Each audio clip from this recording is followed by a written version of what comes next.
and welcome on the Dharma Journey podcast. A very special guest, my beautiful partner in crime, Jord. He is a man of many talents, but the reason why I've been getting him on this podcast today is really to share from our own experiences how our childhood affects our adult relationships. And that's something that we both have been navigating the last couple of months, and the 2 years of our relationship is how our own childhood triggers and traumas and wounds have affected our past relationships and our current relationships. And you do this a lot in your work and help people really navigate and understand their own blind spots so they can live in alignment with their values and who they want to become. And the biggest reason why I want you to be on the podcast is because you saw the potential in me when I didn't see it myself. And I think throughout our relationship, it's been so eye-opening for me to see that I had this potential within me, but because of my patterns and because of my childhood, I didn't have that ability to see it in myself. So yeah, thank you so much for coming on. I'm super stoked to have you on the podcast. And you actually inspired me to start the podcast because of you actually wanted to start the podcast a couple of months ago, but you've been focusing more on your one-on-one clients and doing other things. So I kind of jumped on the bandwagon. I was like, I'm going to start a podcast myself. So thank you for giving me the inspiration. We were talking about this morning, and we had a nice little morning. We did our yoga practice with the dogs. They were on the mat, and we were actually at your place this morning. But we are excited to be moving in together again in a week's time, which is cool. Signing the very exciting step. Yeah, for those of you who don't know, Jord and I we've been together for about two and a bit years, and we met in Bali. That was kind of our place of where we fell in love, at the practice, the yoga studio at the practice. And yeah, it's kind of been unfolding since then. And I laugh because Jord rescued me. That's his favorite thing to do. I was like a Bali dog, and he rescued me, and we ended up going on a little trip to New Zealand because I was in Bali, and I this was about 2 years ago, and I had no money left, and I had no kind of direction, and I was a bit stuck, and I was like, well, I'm going to go to New Zealand and see my dad and hopefully start a life there.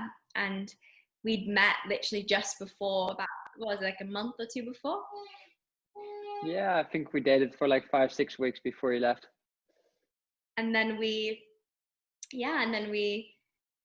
maybe you should tell them how you put the pressure on me to visit you.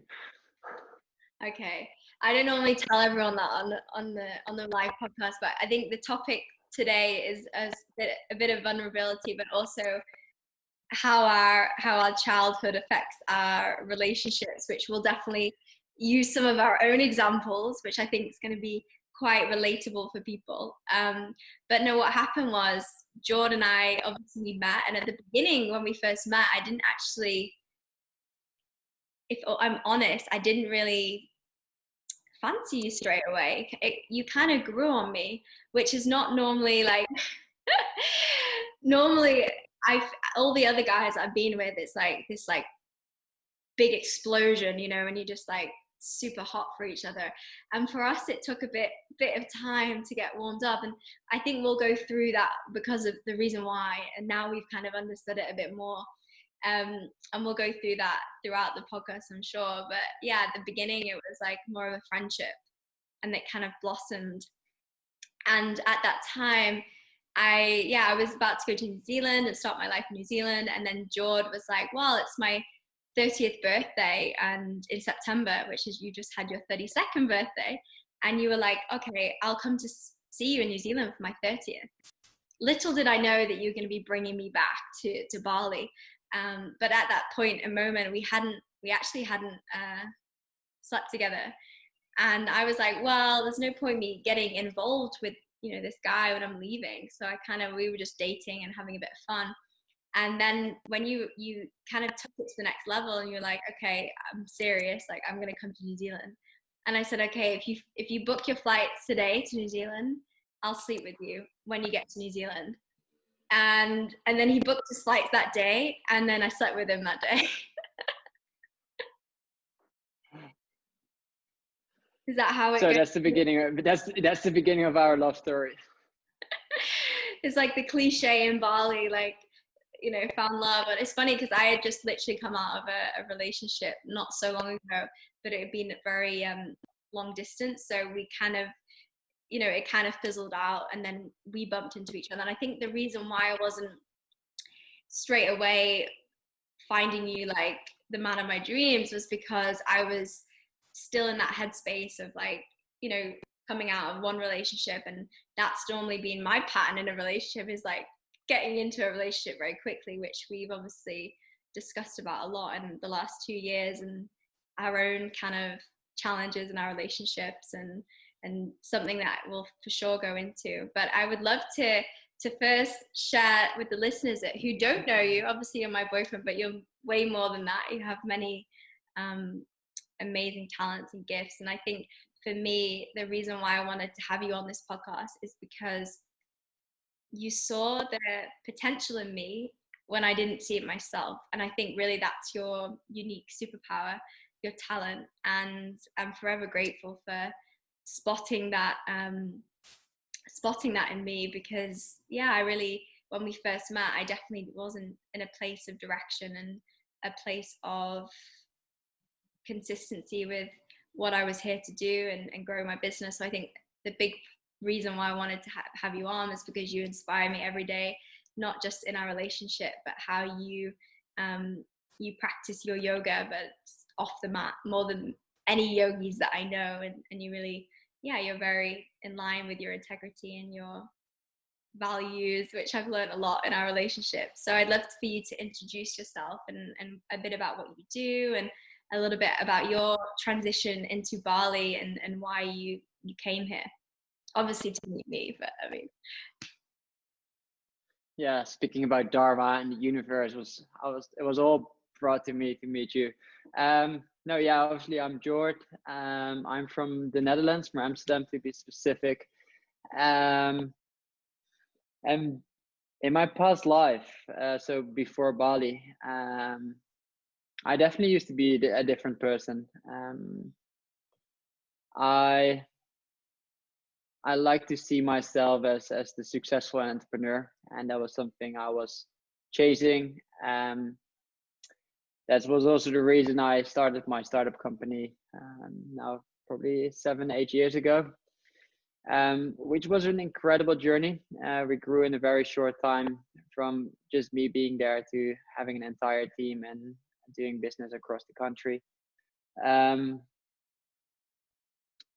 But I definitely wasn't aligned with my values and with myself, and I ended up burning myself out, but not just a burnout. It became very, very intense. I ended up in the hospital with a blood poisoning, and came out of the hospital with only one mission, basically to recover from what happened and to start a new life. And initially, when I went to Bali, it was basically to distance myself from an environment where I got sick in. Like, I definitely don't point fingers at society, at a certain system or whatsoever, but I knew that if I didn't take the time to understand myself, that I would continue pushing on the same buttons, on my same coping patterns, and I would probably repeat the same cycle. So that was my initial intention of coming to Bali, was to be in a different environment, to give myself the time to heal my body and mind, and to change, or maybe better said, to elevate my perspective on life. And the idea was to spend just a few months here. And then I was here, and I was quite impressed and inspired by the people that created their lives here. And I'm not speaking about like the nomads and the people that come here just for a few months and pretend that Bali is their home, but people that really established their life here, that have their families here, that run successful businesses, but do it in a different way. And yeah, that inspired me to stay here and to do the same, but then in my own way. And so I think it's 2 years ago now that I started coaching after doing a lot of courses, and especially after doing a lot of work on myself, because I truly believe that we first need to heal ourselves and grow out of certain patterns before we can start working with other people. And it's been it's been 2.5 years ago now that I started working with my first few clients, which was mainly focused on helping people to perform better, because that was really the world that I was coming from, and finding that better balance, living more aligned with your values so that you can perform, but in a more sustainable way. And as I continue to grow and well, especially deepen my knowledge and deepen my self-understanding and tapping into my innate intelligence and power, I start to recognize and understand that I have this gift of like seeing the potential, but more so seeing behavioral patterns in people, seeing childhood patterns. And yeah, I'm just super passionate about it. A, because it's a gift that I have, and B, because I study it. I can't get enough of understanding how our childhood experiences, our ability to grow, our ability to feel connected and alive in the present moment. And that's what I focus my work around now, is helping people to accelerate their personal growth, their professional growth, in combination with the capacity to truly feel connected to themselves and to other people, and to feel alive in the present moment. Yeah, I actually love it because we're kind of on very similar fields. I'm more work on like the body side and kind of creating balance and harmony within the body through using yoga and Ayurveda. And, you know, it's all kind of under the same roof of healing the parts of us and the blockages that keep us stuck from evolving and becoming our best versions.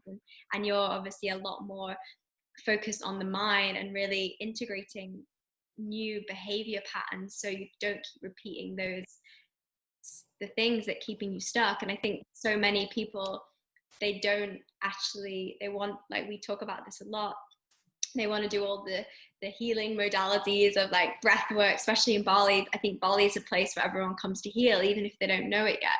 And really, what is healing? It's just like, you know, we get to a point in our life, and I'm sure maybe some of you can relate. You feel this feeling of stuckness, and you're not sure what it is, if it's because of your relationship, your job, maybe your health. I know for me, it was definitely not living up to my potential, and I knew I had so much more to give than my previous work. And we touched about that on another topic on the first episode that I did on my own. So you can always tune into that if you want to hear my background story. But it's really like, I think maybe for the people that you work with as well, they actually don't really want to work with you. They kind of have to work with you. They get to a point where it's like, I'm desperate, I need your help. Do you find that a lot? It's a very unpopular thing that I do, and I know it. It's in this, whatever we call it, self-healing, self-development, personal growth industry. There's the first 98%, and there's nothing wrong with it, because we just need to go through it. And I see it with my clients that come to me. They've listened to all the podcasts. They've read the self-help books from James Clear, Tony Robbins, and whatsoever. Some of them have been to the events from Tony Robbins, but these are all external things. It's all about gaining new knowledge and thinking that will help them.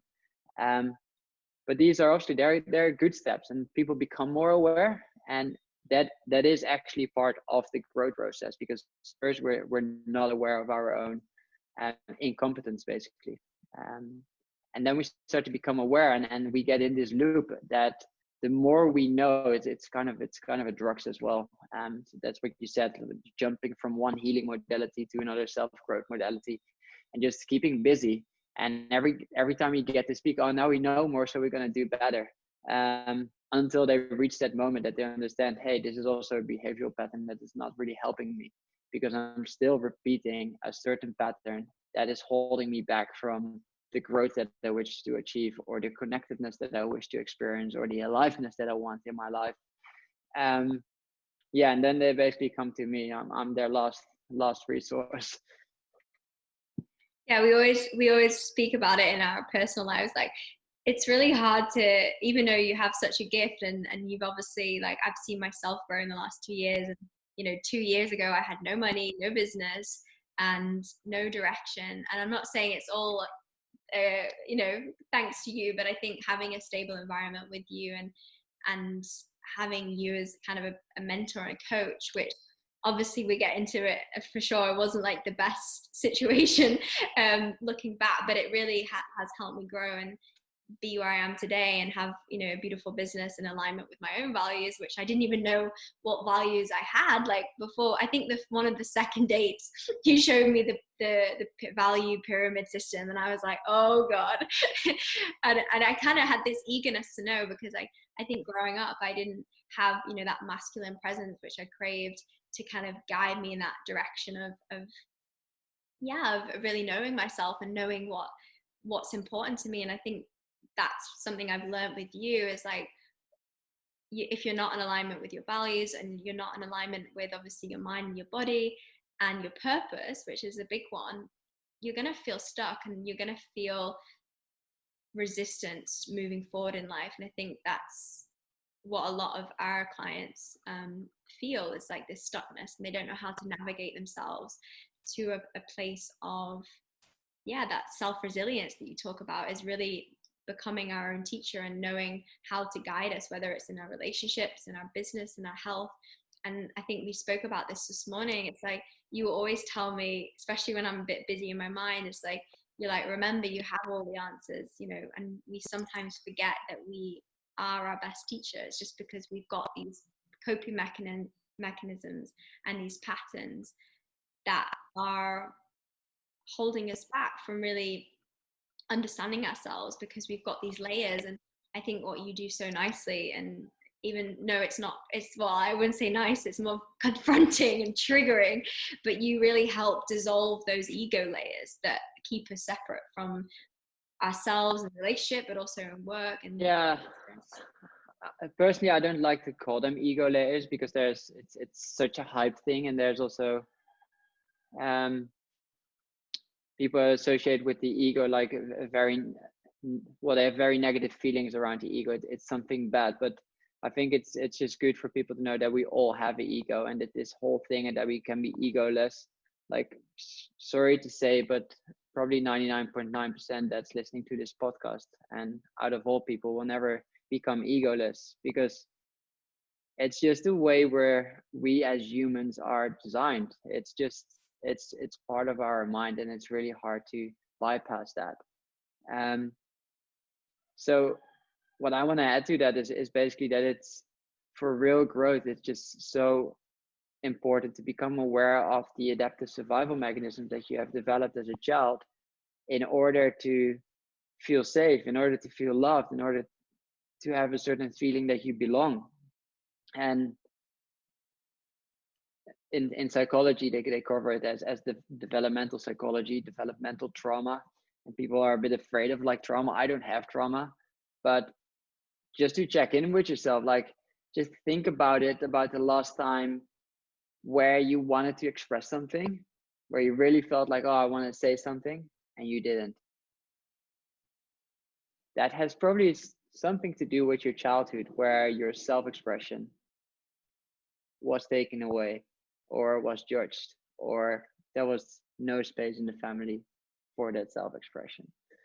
And yeah, for many people, it means it's not about learning more. It's not about more information. It's about learning about yourself, and about your past, and about the adaptive survival strategies, basically your behaviors that you've learned for not experiencing a certain pain.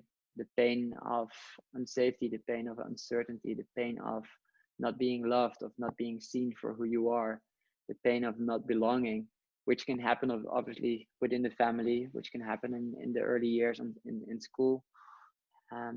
But often it starts within the family.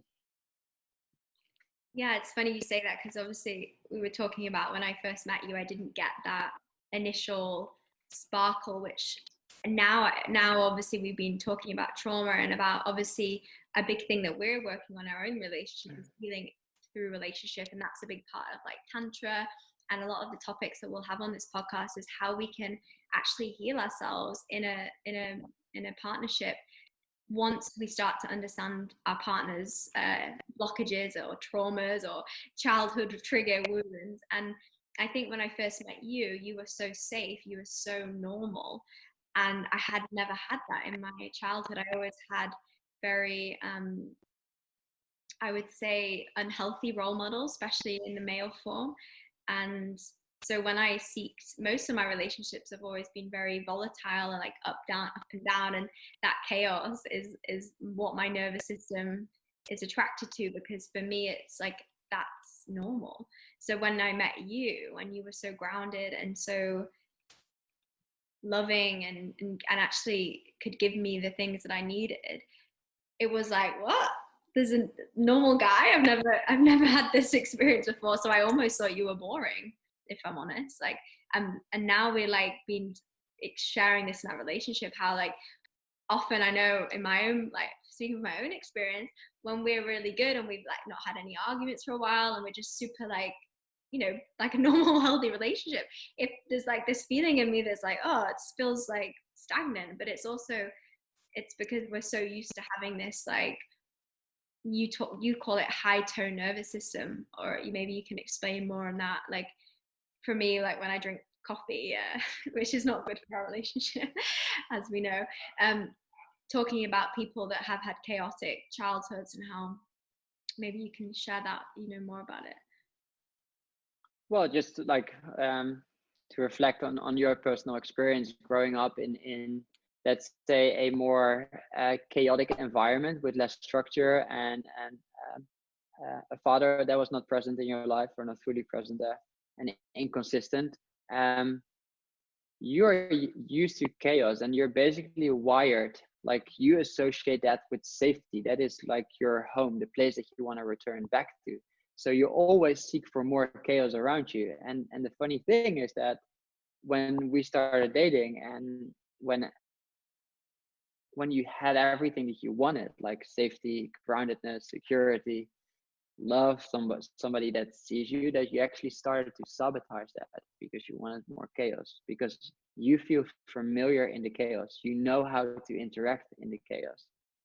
But when that chaos is not there, and when everything is right in front of you, so safety is there, security is there, love is there, then it becomes super scary. And that's where the nervous system goes up, because it doesn't feel familiar. And it's actually a threat because you don't know how to act, you don't know how to control.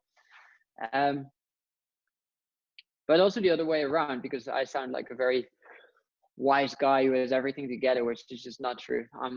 I'm super imperfect, and I've probably made more mistakes than all of you can count together. And one of the reasons I started dating Bri is because I could rescue her. That has been one of my patterns. And my father always used to say, you have this incredible talent for attracting the impossible into your life. And definitely when it comes to my dating life.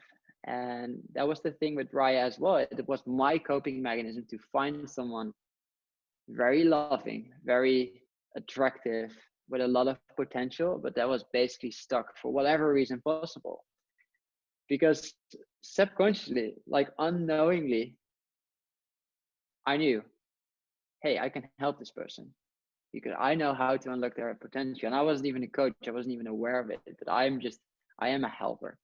That's ingrained in me. And so I feel very safe. Again, the adaptive survival mechanism that keeps me safe when I can rescue someone. In other words, I would be super scared to date someone that doesn't need to be rescued, because then I can't show all my potential and all my techniques and tools and innate intelligence and power and blah, blah. And down the line, I'm just super scared to be loved for who I am without having to do anything for it. And it's interesting to see how both our coping patterns basically blocked each other from truly loving each other. And that has been an incredible journey for us to well, understand it and to accept it and integrate it in our relationship, and to move forward or move into a relationship from a place of authenticity and wholeness, which is a challenge. Like, we're definitely not there yet, but we're doing really good. Yeah, we laugh because obviously the reason why we're in separate houses is because we had a little COVID break. We were laughing, we were like, it's a relationship distancing. And I don't know if any of you guys can relate, but probably being in COVID and being on lockdown or wherever you are in the world, we were not necessarily in lockdown.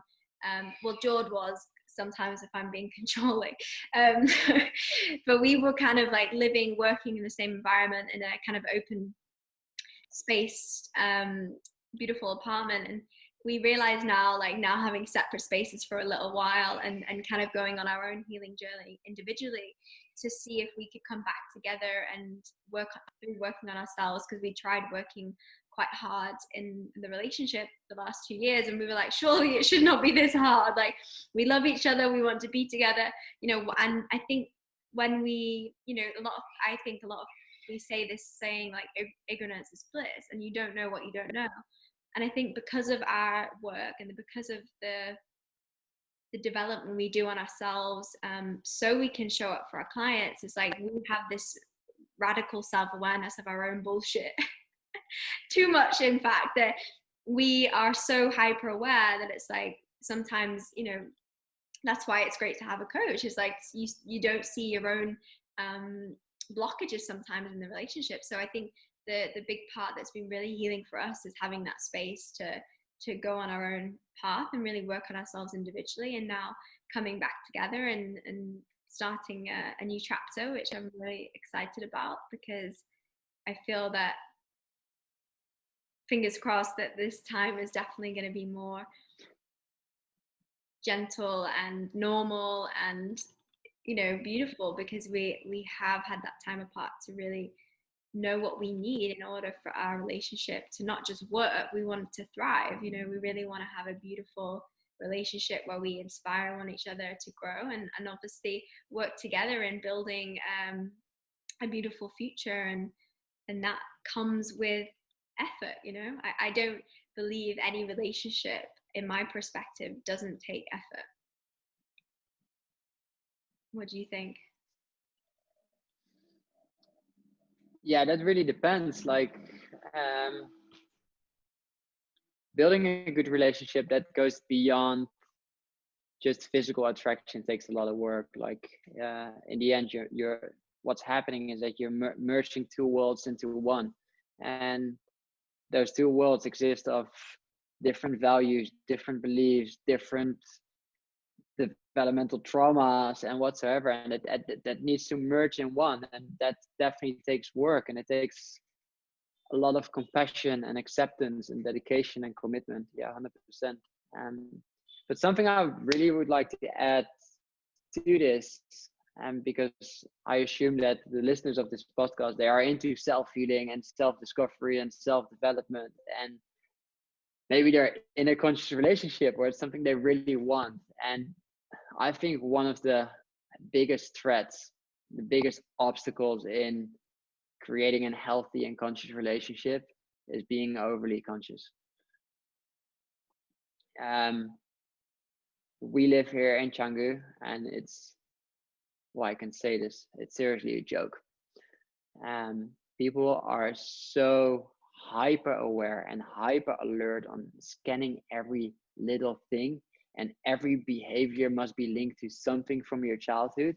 And when you have an emotion like anger, which is just a human emotion, and you express it, you're not allowed to express it because it's not spiritual.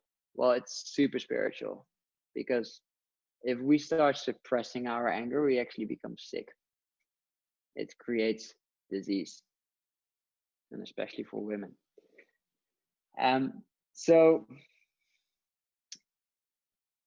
in your pursuit of establishing a healthy, conscious relationship, which is like a real hype nowadays, don't forget to just be alive.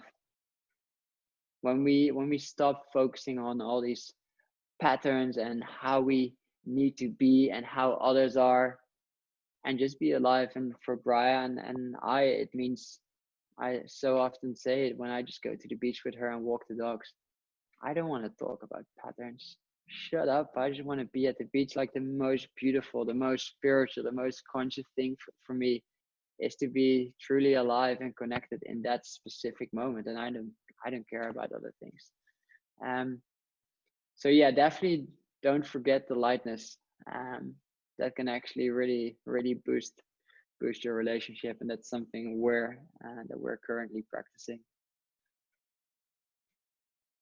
I think for us, and maybe you guys can relate, when you're in a very similar kind of work, I think what we struggle with, and I know for me anyway, it's switching off, especially because we will be working in a house together again, and it's that, like, can you switch off? Can you? And that's a big thing about, like, we were talking about the masculine feminine energy, and I notice when I'm in my work space, you know, I'm working with clients, I'm kind of in this teacher role, I'm guiding them through programs and cleanses and all of that kind of stuff, and I'm very much more in my masculine, and I obviously that's a balance too, but I think especially when you're building a company, and some of you guys are probably working in corporate companies and high-end, you know, jobs where it takes a lot of your attention, how you're switching off at the end of the day. Like, are you doing it with a glass of wine, with TV, or a beach walk, or, you know, like, what's your method of switching off? How can you get out of your role so you can come back into the person that you're with and you're in love with, and you just want to be, like you said, you want to cook together, you want to share your day together, but how do you switch off? And I think that's a big one for a lot of people. I mean, Jord and I regularly do conscious transitions, and we just sit and breathe sometimes, and he puts his hand on my chest, especially if I'm a little bit anxious and I'm a little bit in my head, and if I've had a coffee especially, which I'm not doing anymore, but he's just like, breathe. And that's a grounding thing for me, is to really transition out of that day, and to not bring that energy into our space and our sacred space. And you've got a sage stick now, so we're going to use the sage. Clean the shit out of each other. Yeah. Yeah. I mean, I think for us, it's like, you have to just find what works for you. I mean, what may work for us definitely is not going to work for you. I mean, some people love having a glass of wine, or, you know, having some nachos, or some nibbles, or maybe reading a book, or, you know, switching off in that way. And I think that's a big part of being in a relationship, is not taking always the role of, like, mother or wife or business person into that relationship, because you forget why you fell in love with each other at the beginning, you know. And I think often, yeah, that's such a good point. Like, all you say is just going back to really being present with each other. And that's a beautiful thing. Like, I think that this is just the universal truth. I think if you think back of when you first started dating your partner, you were so present and you were so conscious about yourself, how you show up, how you want to show up. You listen to every word, you look them in the eyes, or her. And then, yeah, after a year or so, when we're back just in the red wheel, we come home and we just cook and we sit and we grab our laptop. But really going back to that time when you started dating, and try to just establish more of those, create more of those moments in your life where you're truly present with each other, and where you're really conscious of, like, hey, who do I want to be? How do I want to show up there? And one of the examples with Brian and I, a big thing for me is actually expressing what I need from her. Because the example of when she's in her high tone energy and we go to the beach and she's like, after a day of work, I said it yesterday to her, I just want to grab her hand and I want to feel connected. I want to feel love. I want to feel safety. I want to feel stability. And I don't care about anything else than just being right there in that moment. And yeah, that's definitely part, I think, of a conscious relationship, that you can have those discussions and can say to your partner, hey, I would really appreciate if you could be more present, or if you could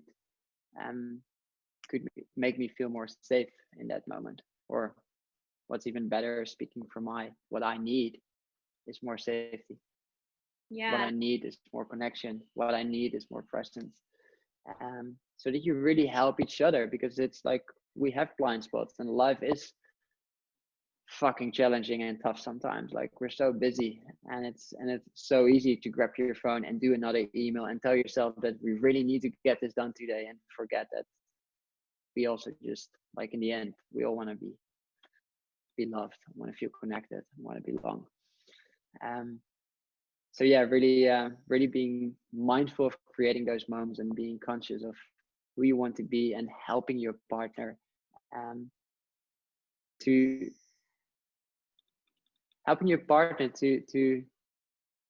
show up in a way that really nurtures your own needs by expressing what you need.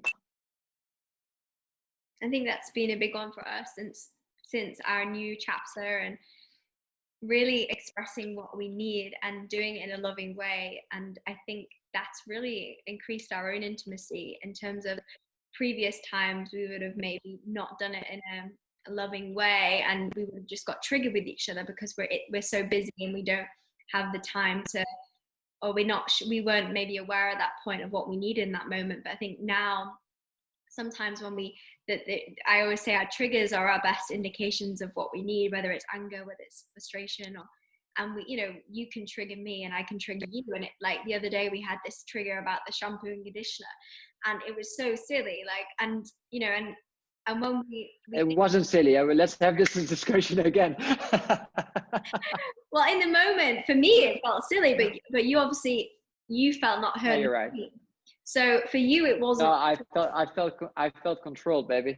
Felt controlled, yeah, and I get that now. But I think in that moment, if we are both reactive, then you're reactive, then I'm reactive because you're reactive, and instead of us both, I think we actually shifted that energy pretty well compared to how we used to would have done it, and we managed to connect back intimately. And normally in the past it would have taken us like a couple of days to, sometimes if we felt triggered and you don't feel safe, like we take a bit of time to reconnect that intimate aspect of our relationship. So I think that's been a really big one for us, is like navigating our triggers a little bit more healthier. And yeah, I think important for the listeners to know, so that it's not just about our experience, it's really using your triggers to check in with yourself, whatever that trigger is. Maybe it's sadness, maybe it's jealousy, maybe it's anger, frustration. And whenever you feel that trigger, that is not about your partner. It's an unmet need, which maybe doesn't have anything to do with the present moment. Maybe it's not your partner. Maybe it's just something from your childhood. Chances are. And your partner is just showing you that you have an unmet need. And there's this beautiful saying, we're only as needy as our own unmet needs. And I think it's beautiful to start using those triggers to check in with yourself and just, okay, hey, what is it that I need? Because once you start understanding that, then you can open up to starting to express, which is super scary for people. Because what I see in my work and what I see from my own childhood experience, what I've learned is,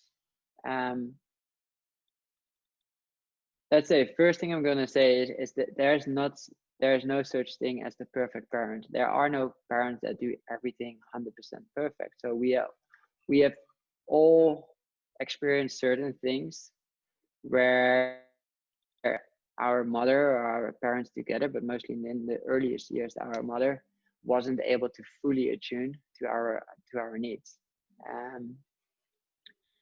And because of this, if this happens chronically, then we develop a certain belief that we don't deserve to get our needs met, or a specific need. And when it happens at a very young age, we start suppressing these needs. And I clearly have had this pattern, because looking back on my life, I've created an entire survival strategy. As, for example, when I start dating, that I first need to rescue someone in order to get my needs met. But I've been doing it everywhere. That's probably why I'm so good at reading patterns and understanding people, so I can attune to their needs and then play around it, which is just manipulation in the end. Mm. And in the relationship with Braya, with you, is I attracted someone with her coping patterns of taking, and I got triggered as fuck all the time and over again. And it really forced me eventually to look at myself and stop blaming her because I was blame shifting. And definitely there was, Brian had a role in this, but my own role was here, is that I didn't recognize my own needs.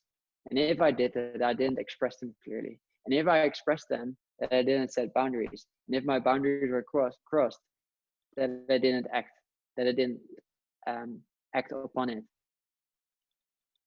or had certain consequences. So yeah, that's, I think, a great learning for people that are listening is really using your triggers to start learning about yourself. And once you know what you need, to start expressing them. And that's a big one, like expressing your needs in a healthy way, rather than, because often we literally express our needs, our unmet needs, as needy children. I would love to ask for you and your own perspective, and for the listeners, at what point, obviously, I think a big part of healing and understanding our unmet needs as children is through our relationships. It's one way to heal, because we basically see each other as our parents, basically, because we feel that if we are not getting love from our parents, we're going to basically die. And that's like that thing, it's like that fear of death as a child. Like, that's why we need our parents to do everything for us. We're co-regulating with their nervous system. And same with our partners. We actually, when two become one, we forget, and I think that the big one for us, we forget we are an individual person. Like, no partner should complete you. Like, you are your individual person on your own individual journey and path.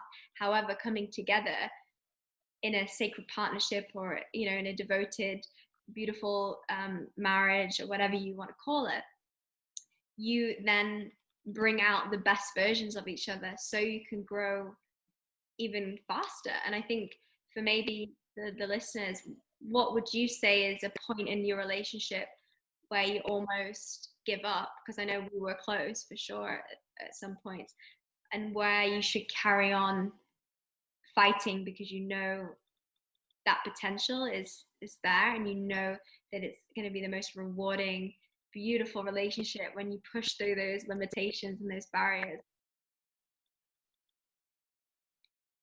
Yeah, I think it's interesting to go back to the value system, because in the end, some people are aware of their values, other people are unaware, but we all have values that direct our life. And when we live in alignment with our values, we feel satisfied, we feel fulfilled, we feel safe. Values are very much, they basically, when you have a well-designed value system, they represent your psychological, physiological needs and your deepest desire. So if you live in alignment, you basically have the perfect life. But when you become truly aware of those values, and you're in a relationship, and you can actually see where you're in conflict with one of them, maybe you're in conflict with freedom or autonomy, whatever it is, or maybe you're in conflict with trust or connection, like values like that, then you can actually start looking, okay, why I am in conflict. You start understanding the situation. What is happening? Why am I not fully living aligned with my definition of, for example, freedom? And still, then you're not there yet. Then you only know, okay, this is the reason why I'm not in alignment. The next step is basically, okay, is that because I live in an environment that violates my values and violates my boundaries? Or is it because of one of my own coping patterns? And since we're adults, chances are very high, very likely, like probably around somewhere between the 90 and 98% that it's you.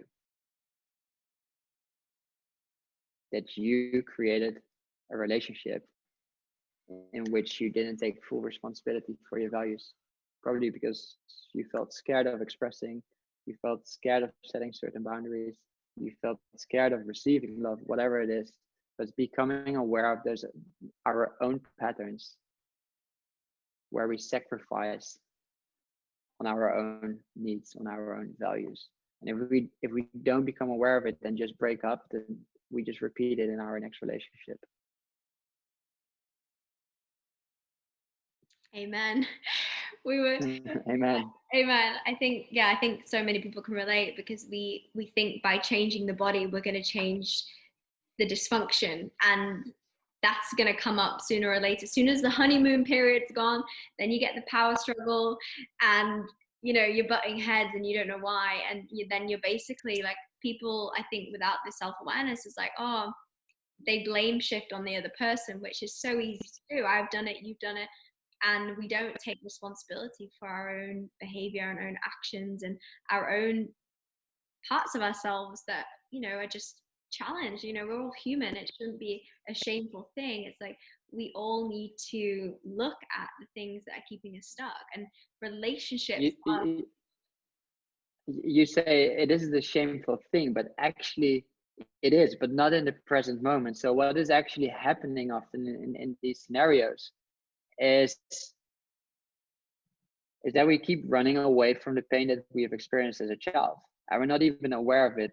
And as a child, the opposite happened of what I just explained. So as a child, there was a failure in our environment. So that could be the misattunement to one of our needs by our mother. And when it happens over and over again, we start internalizing it, because as a child, we don't have the capacity to rationalize it and to see that it's a failure of our own environment. So actually what happens, we create a shame-based identity.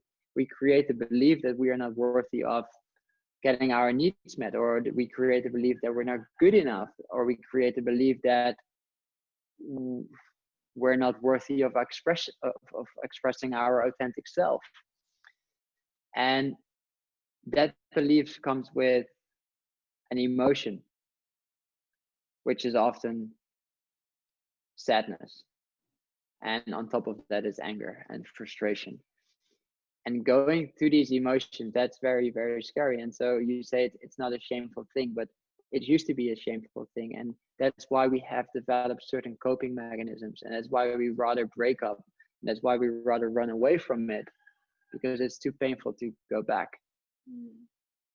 Because we never want to experience what we experienced in that moment, even though most of us can't even remember it. We're not even aware of it because it happened before the age of 5 or even 3. And so, yeah, it's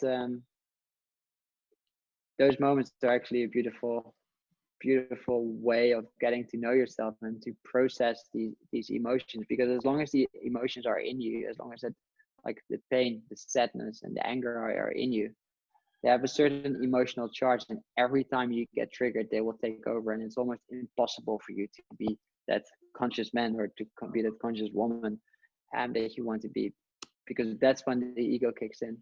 As soon as we get closer to that emotional wound, boom, ego kicks in, and we have certain patterns on how we respond, or we don't even respond, we react, because those are two different things. Yeah, it's like such an. So yeah, I think to conclude, like triggers, breakups, they're great invitations to tune in and to see what's within, and to create awareness around that emotional wound, and to make space and to start accepting it, so you can integrate it into your life, and so it doesn't happen over and over again. Thank you for sharing. And I think from what we are both looking at as well, is like, we are so willing to look at those things. And I think for you guys as well, it's like, sometimes we have one person that's willing to look and another person that's not, and that sometimes can be frustrating. And it's such a beautiful thing if both persons in the relationship are willing to look at themselves and grow together. And I think that's all we can ask for, is the vulnerability to say, look, I'm not perfect, but I'm trying, and let's try together and see how it goes. 100%. Maybe something I would like to add, as I'm speaking about childhood and this shame-based identity, and something that has been coming up as a topic a lot in my coaching, but also in my personal life. And people that ask me, why do I attract a certain type? So why do I keep attracting narcissists? Why am I with a guy that doesn't have that drive? And well, I can go on and on about this, but it's not really that we attract them, it's that we actually choose them. So for us children, it's way too painful to stay in that shame-based identity. So what we start doing is we start creating a counter identity, a pride-based identity. So when we've experienced in our childhood that we've been overpowered in whatever way, that this could be like in a very, very toxic way, could be abuse, but could also be that your opinion has been taken away all the time, that you were not allowed to make your own decisions, that you had to do certain things that you didn't want to do or that were against your rights that you had as a child. As a child, the shame-based identity was around I'm small, I am helpless, I am powerless, which was such a painful and a traumatic experience that these children started to create a pride-based identity. And the pride-based identity is often about being in control and wanting to control everything.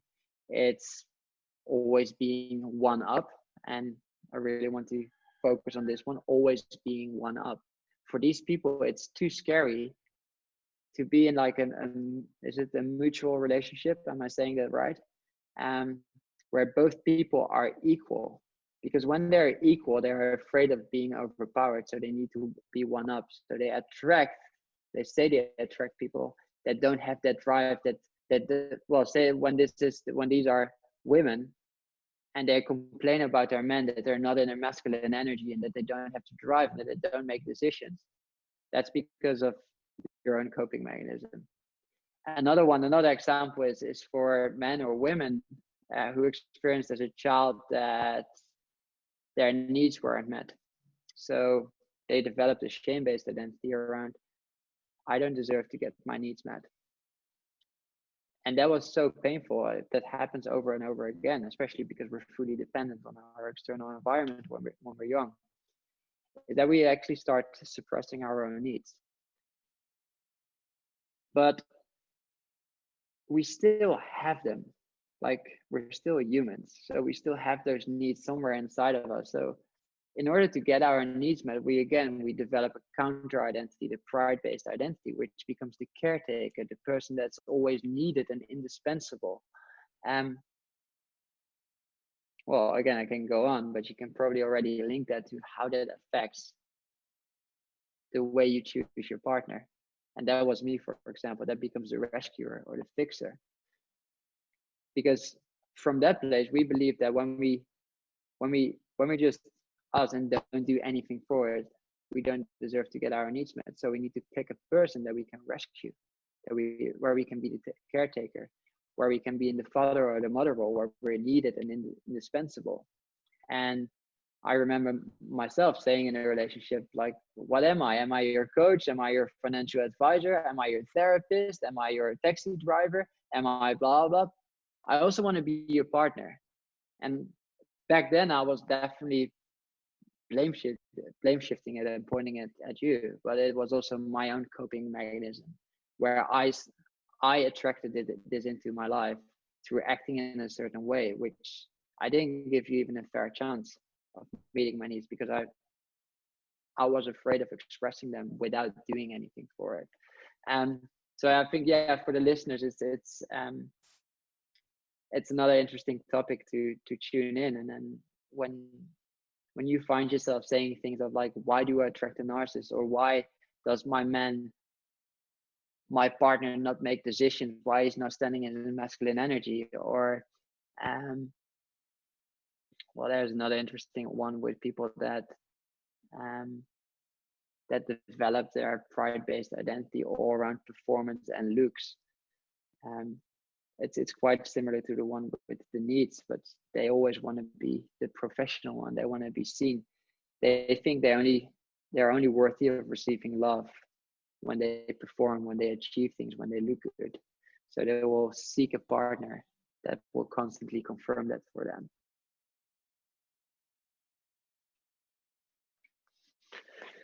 So yeah, when you find yourself saying these things of like, why do I always attract these people? Again, use it as an invitation to go within and see how your own coping patterns, your behavioral patterns affect the way you choose your partner.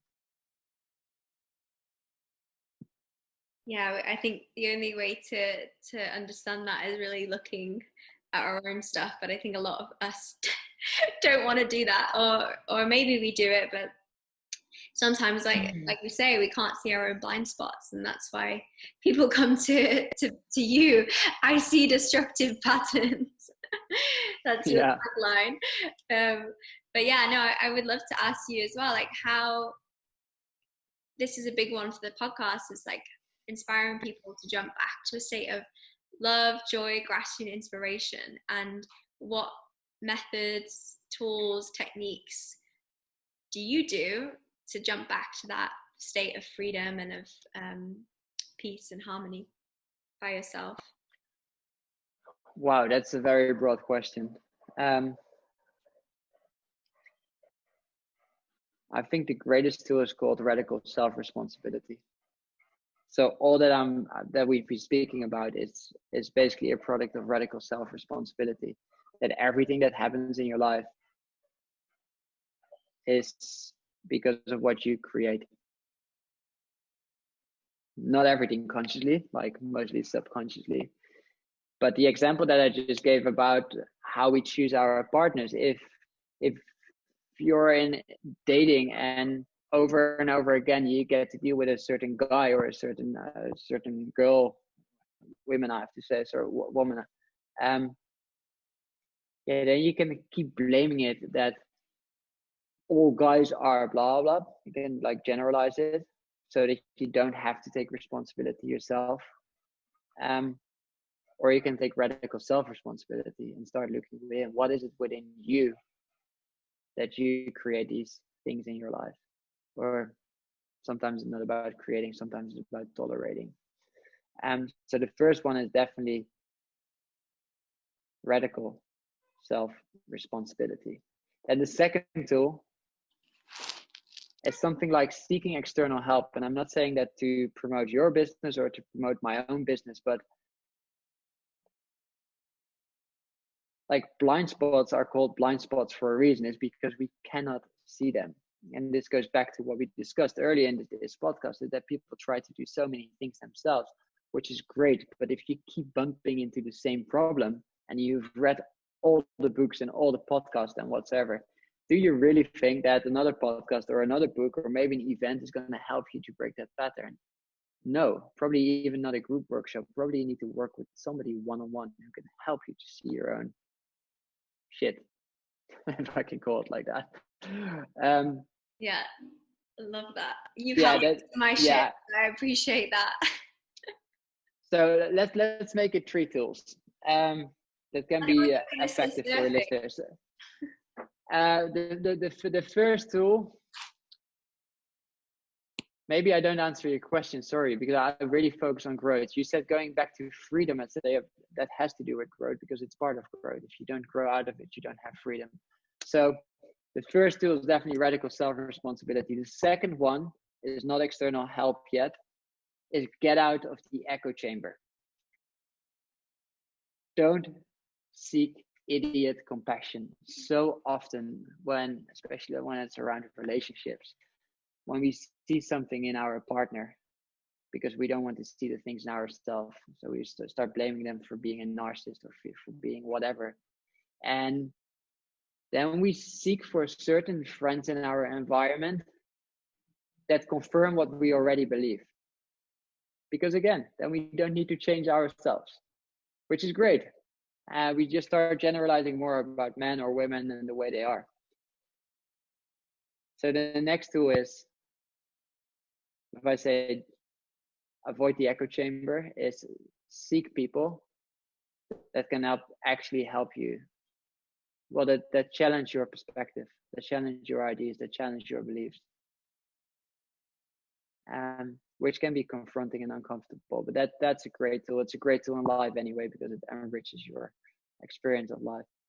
And the third tool is seeking external help. If we really want to grow, and especially when we speak about growing out of childhood patterns that are holding us back from basically moving forward from a place of authenticity and wholeness, working on childhood patterns is really hard to do on your own. Like, you need to understand that we've been holding on to these patterns for 20, 25 years, maybe 30, 35 years in order to give us safety, false safety, or to give us a sense of love and belonging. And that's why my work, for example, is so unpopular and why it's so hard and why I cannot change someone's life with a podcast or 1 week of working together. It literally takes weeks because it's a whole process of understanding our adaptive survival patterns. It's a process of getting to terms with it because the emotions that we have suppressed, we need to start feeling them.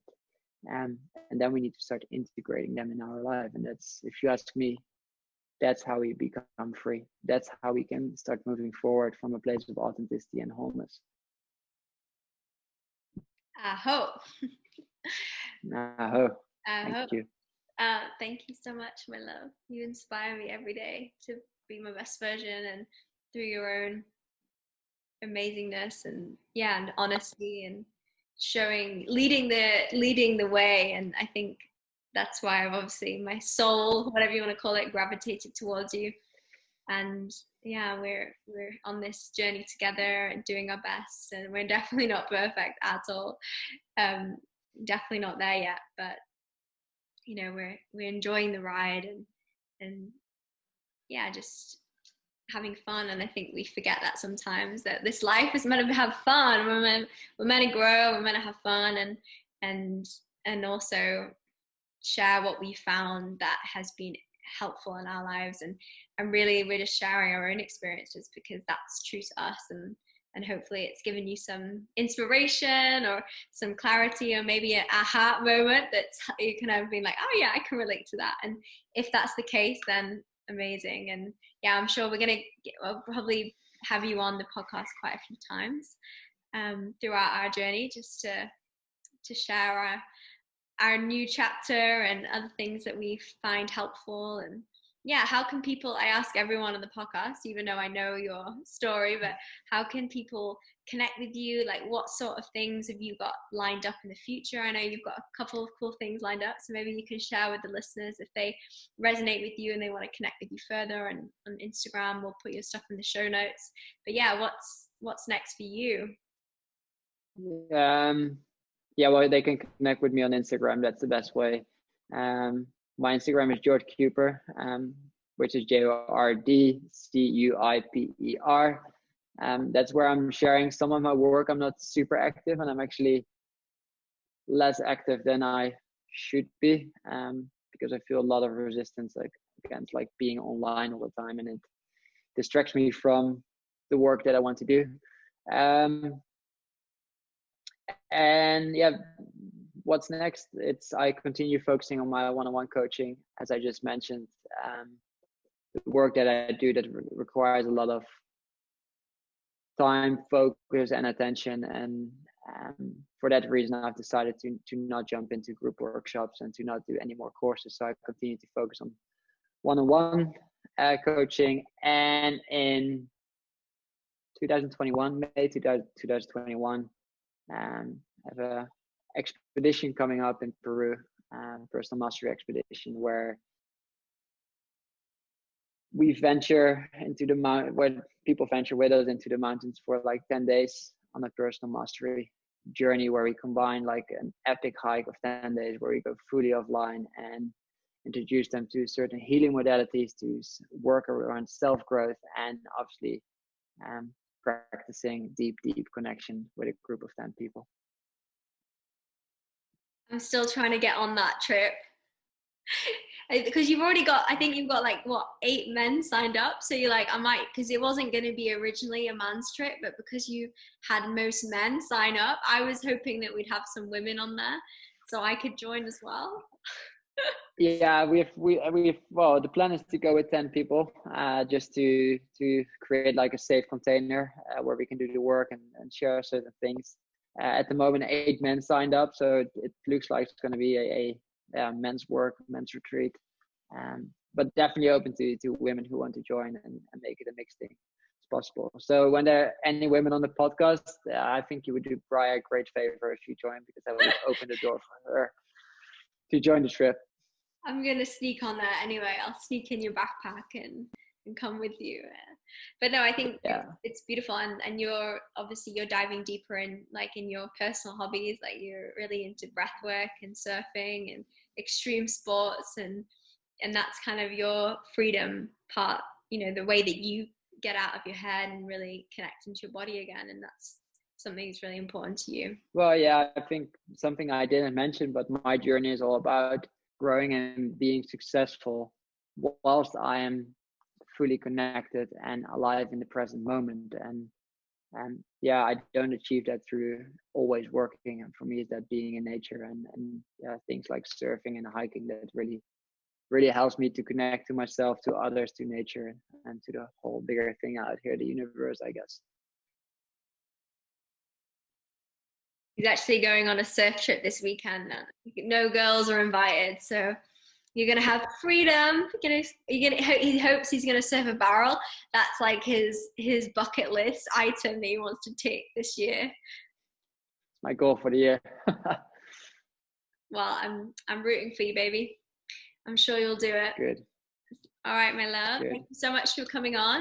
I'm sure I'll see you soon. Thank you, and thanks for reminding me that I didn't take action upon starting a podcast. And I'm super proud of you. Oh, thank you, my love. Well, we can do it together now. Thanks for listening. Stay tuned for next week. Bye.